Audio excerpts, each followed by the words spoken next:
లోకానికి విశ్వాన్ని వెలుగుగా ఉండడం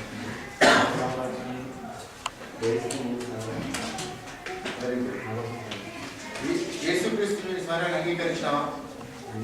ఎప్పుడు?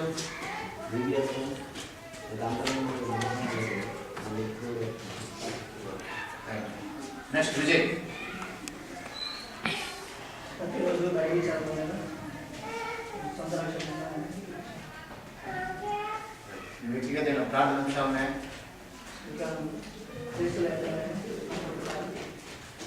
Okay, thank you. Right. Number Vijay, Shekhar, Vikas రాలేదు. ఇద్దరు లేరు. ఒక ముగ్గురు మాత్రం అనిపించట్లేదు షేరింగ్ అంటే. సో వారికి ప్రార్థన చేస్తారు. ఇద్దరు ఏలియాలు,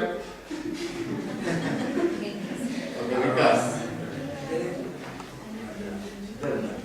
ఓకే, చివరిగా చిన్న ప్రార్థన చేసి ముగిస్తాం. మా నమ్మదైన దేవ, పరిశుద్ధ తండ్రి, మీకు వందనాలు. తమ్ముడు శేఖర్ను విజయం తీసుకొచ్చారు, మీకు వందనాలు. శేఖర్ జీవితంలో నిజమైన కార్యం జరిగించినందుకు మీకు వందనాలు. ఇది మొదలుకొని నా తండ్రి లోకానికి వెలుగువలే జీవిస్తూ నిర్మించుకుంటున్నాగా నా తండ్రి అతని నిర్ణయాన్ని ఆమోదింపచేయండి. నిత్య జీవితంలో ఆ విధంగా జీవితానికి సాయం చేయవలసిందిగా ప్రార్థిస్తుంటున్నా. తమ విజయ్ కొరకు ప్రార్థిస్తుంటున్నా. తాను కూడా వ్యక్తిగతంగా రెగ్యులర్గా ప్రభావ మరి మీనింగ్ఫుల్గా మరి మౌనయాన సమయాన్ని గడుపుతూ దాని ప్రకారం ప్రేమిస్తూ ఆత్మీయంగా ఎదుగుదల దయచేయాల్సిందిగా ప్రార్థిస్తున్నాం. ఈ విధంగా నా తండ్రి ఇంతవరకు కూడా మా శరీరం తోడుగా ఉన్నారు. అనేక విషయాలు మా తమ్ముళ్ళకు మా చెల్లెళ్ళకి నేర్పారు, మీ వందనాలు.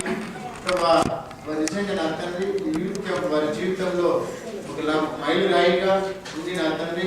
రానున్న కాలంలో ప్రభా వీరి జీవితాల ద్వారా, వీరి సాక్ష్యం ద్వారా వారి కుటుంబానికి సంఘానికి క్షేమాన్నిచ్చి తద్వారా వారి తల్లిదండ్రులు సంతోషపరిచి ప్రభా మీ నామ ఏమాడుతున్నారు వాడుకోవాల్సిందిగా ప్రార్థిస్తూ ప్రభా ముఖ్యంగా మా ఫైనల్ మెసేజ్ మీరు తోడుగా ఉండండి. దైవ సేవకుని మీరు బలంగా వాడుకోండి, సులభంగా మరుగుపరచండి. తద్వారా మా ఆత్మీయతలు తీర్చమని, మీరే ఘనత మేము ప్రభావం పొందమని.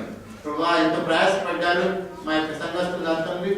వారికి పడ్డ ప్రయాసాన్ని వ్యక్తం కాకుండా రెట్టింపు సత్ఫలం దయచేయగా ప్రార్థిస్తున్నాను. ప్రత్యేకంగా ఈ సంఘాన్ని ఉజ్జీవింపచేయండి ప్రభా. తద్వారా మీరే ఘనత మేము ప్రభావం పొందమని యేసు నామములో ప్రార్థించి ఐదుచున్నాము తండ్రి.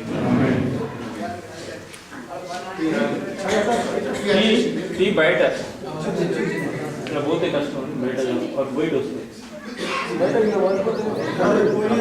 అక్కడ